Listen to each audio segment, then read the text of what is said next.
jamgena wali fini wete men nyande hoore biir 13 korse ujuni 2026 ina hawri e 27 taski ujunere temenne capannay jeeɗiɗi fergo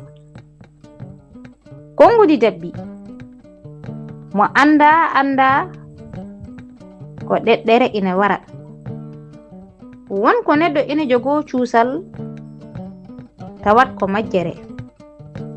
huunde ko boni ko hulɓini ko fof so a anda a heewani renade ɗum a heewani dogde ɗum duɗal pular murtuɗo joob waaji gooto ko pellowo no feewi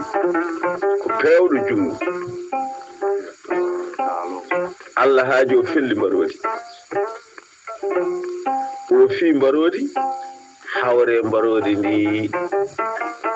barmi kon maayani nden yehi haa weeti o haalan bandi ken o felli mbaroodi barmi kono mbo anndi maayani yimɓe ngara ɓe mbiñoo ɗum eɓe jetti pellital yaade wiñaade mbaroodi eɓe ngari haa aɓe paandi o yonji kiito guddi ɗon mbaroodi ɗi ɓe mbi jooni noon mbatten en duppata guddi ki walla en taaroto mbaroodi ndi walla jooni mbatten en mbiyen pewjat ndaare jambar bakkiliiɗo yaha haa yetto e guddi ki sokoñoo mbaroodi ndi taw waañooɓe tata fewɓe junngo ngana en anndaɓe ene molti o wirto ɗumen mbo dog mbaroodi ndi riddam pella mbaroodi ndi yiila haa yimɓe tambi ndonki no Allah waɗata Allah walli yimɓe cukalel gootel en ɗon waddete koye lella waawde dogde en wiye Siley Diaw Siley wi min de sunno wonaan tuubam mbaane mawni mbiɗa suusi gooten ɗon darnooni jogii tuubu faydete koye ngembi on wi ndaam luɓma tuubam e o wiya baan takki ba kam so mbaroodi ndi yettiiɓe tuuba tan nangi kam o ƴetti tuuba o no duhi waañooɓe tata ɓe ndari heen gooto heede guddi hee goɗɗo yehi haa yeeso muɗum darii ɗon goɗɗo dariiɗo ɓuri woddude ɓe mbimo yo yaa heddiɓe cuuɗiimo bon heen fof ne wonde loocol mum garba gujaaɗo nebam mbaroode gooto heen fof kural mum memta leydi so yalti e reedu fitel tan fayi koye reedu mbaroodi hakkil way fewde jungo Siley Diaw yehi haa yettii guddi ki seppinii tan fotee mbaroodi ndi ne hippii hoccir noon hayre tan dardi koyngal gootal koye jambar gorko cubbal mo yiita caggal mum hay gooto fotan jambaragal e aduna o tappir noon mbaroodi ndi hayre tan mbaroodi ndi giddi tan wiibume arii tan o rottini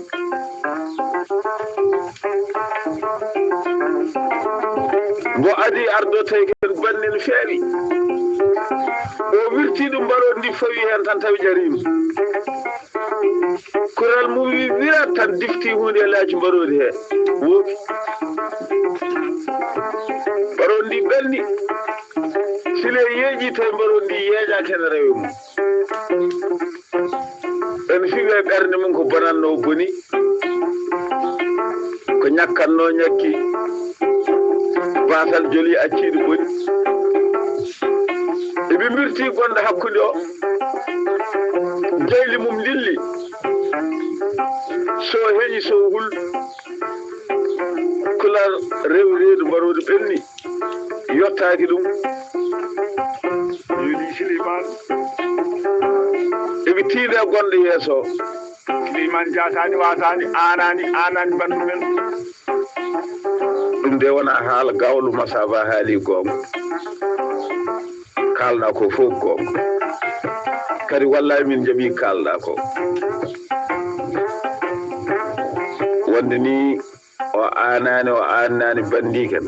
e walla ko gonga kalɗa aɗa andi so ɓiɗɗo nafta lorlat yooɗe ɓiɗɗo ko nafɗo wonno ɓiɗɗo ko tarta tan moƴƴe no feewi e bonɗe no feewi e bonani moƴƴani hami yettin mi haalan on holi ɓen tata Allah waɗi mbarori ni nden ɓeɗo wañoɓe ɗiɗi pelli ngoopi hankadi mbarori ndi koyɗe yeeso ɗe puɗɗima yettade Touba waajone dogdu no ganduɗa nduɗo kono noon hankadi feccani sikki balɗe ɗum gati si mbarori ndi so yettima ɗum tan gaynata habitide gorko goten dari yeeso mabɓe yaadame e fitel ha waddete koye Qadir Alpha on hanki to ɓundu walla Aliya Moussa jiggoto Gurel Moussa oɗo meme ɓandu mum fof ɗon kural mu yanate mbarodi ɗo memti fof nden suko gorko wirtimomo tan kaballi jobba aɗa ilmantire sambe dembali mutar sin kuja seytal nden on wirtimomo tan hawre mbarodi ndi koyɗe muɗum puɗɗima wiide no même Touba tawi ɓe jottimi waajo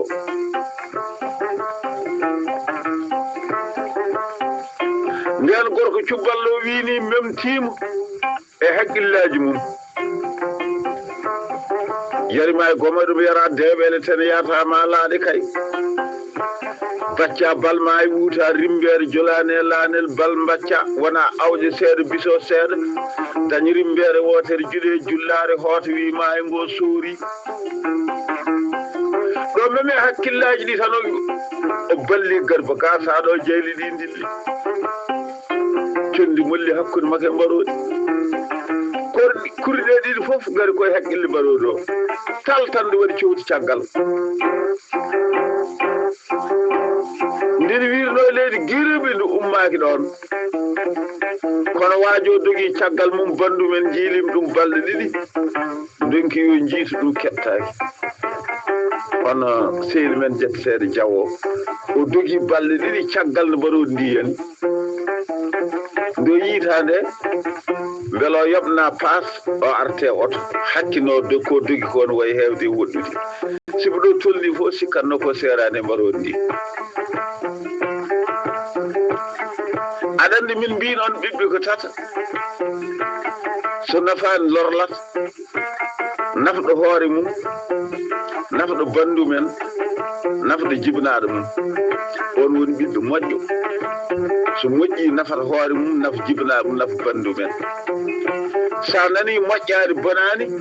nafani jibinaɓe mum nafani hoddiɓe mum nafani sehilaɓe mum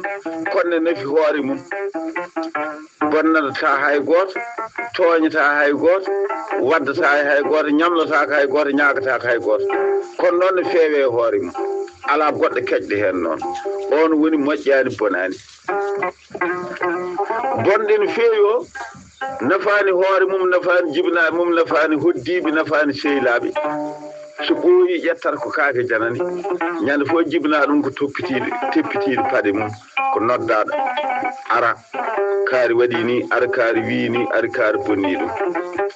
ɗum noon bandiraɓe yewtere meɗen hannde nde nde nayi wi ɗo jiɗɗen hannude yewtere nde ha ñande wonde